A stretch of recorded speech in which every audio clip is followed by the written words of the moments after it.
Namaste. So today I'm going to read book 10, chapter 2 on the conversation between Narada and the Vindhya mountain, Maha Devi Bhagavatam.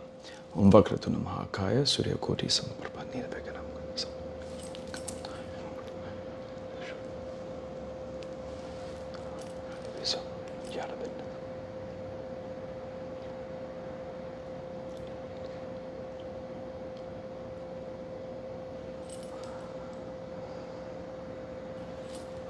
Hari Om. Hari Om Tat Sat.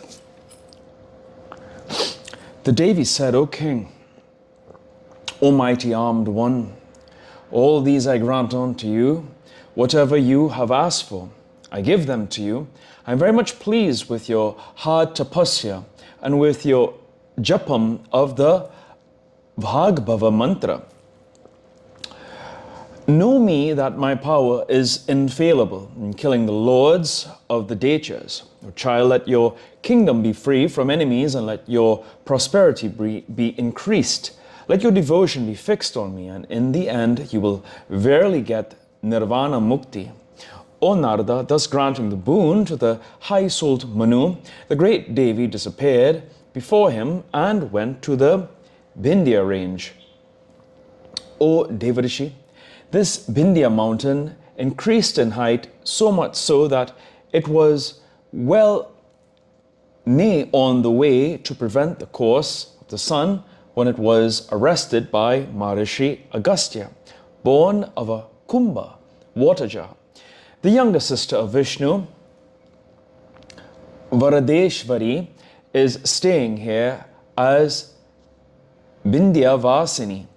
O best of the Munis, this Devi is an object of worship of all.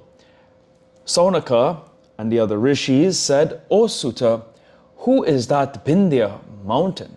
And why did he intend to soar high up to the heavens to resist the sun's course?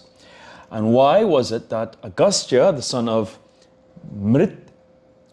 Mitra Varuna, quieted that rising mountain?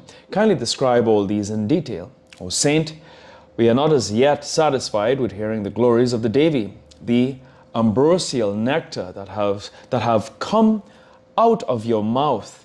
Rather, our thirst has been increased. Sutta said, O rishis, there was the Vindhya mountain, highly honored and reckoned as the chief of the mountains on the earth. It was covered with big forests and big trees. Creeping plants and shrubs flowered these, and it looked very beautiful. On it were roaming deer, wild boars, buffaloes, monkeys, hares, foxes, tigers, and bears, stout and cheerful, and with vigor, and all very merrily. The Devas, Gandharvas, Apsaras, and Kinnaras come here and bathe in its rivers. All sorts of fruit trees can be seen here. On such a beautiful Vindhya mountain came there one day the ever-joyful Devarishi Narada on his voluntary tour round the world.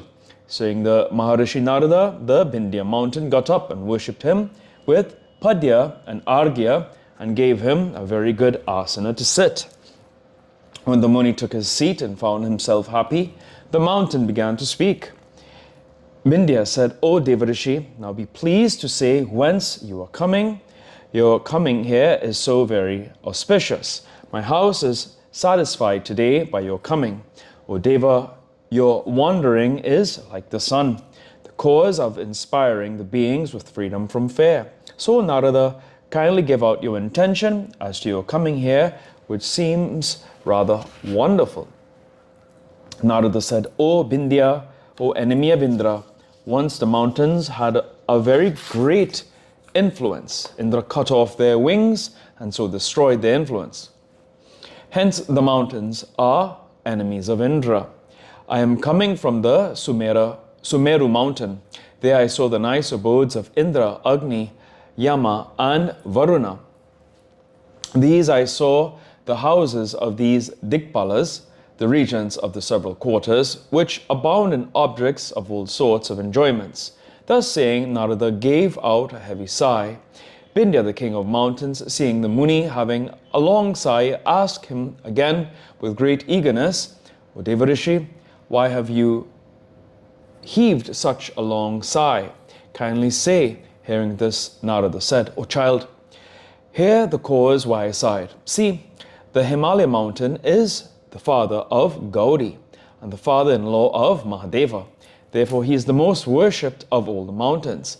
The Kailasa mountain again is the residence of Mahadeva. Hence, that is also worshipped and chanted as capable of destroying all the sins. So the Nisada, Nila and Gandhamandana and other mountains are worshipped at their own places. What more than this, that the Sumeru mountain, round whom the thousand-rayed sun, the soul of the universe, circumambulates along with the planets and stars, thinks himself the supreme and greatest amongst the mountains. I am the supreme, there is none like me in the three worlds.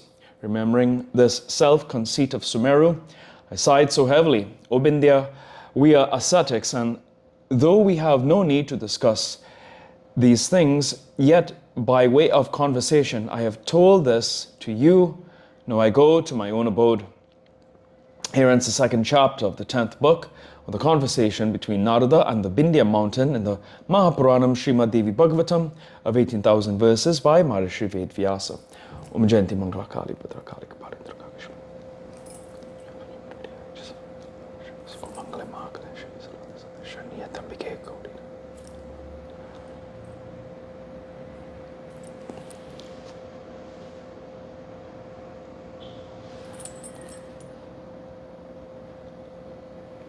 Om Tuya Mata Chapita Tuya Tuya Pandu Shatraskatu.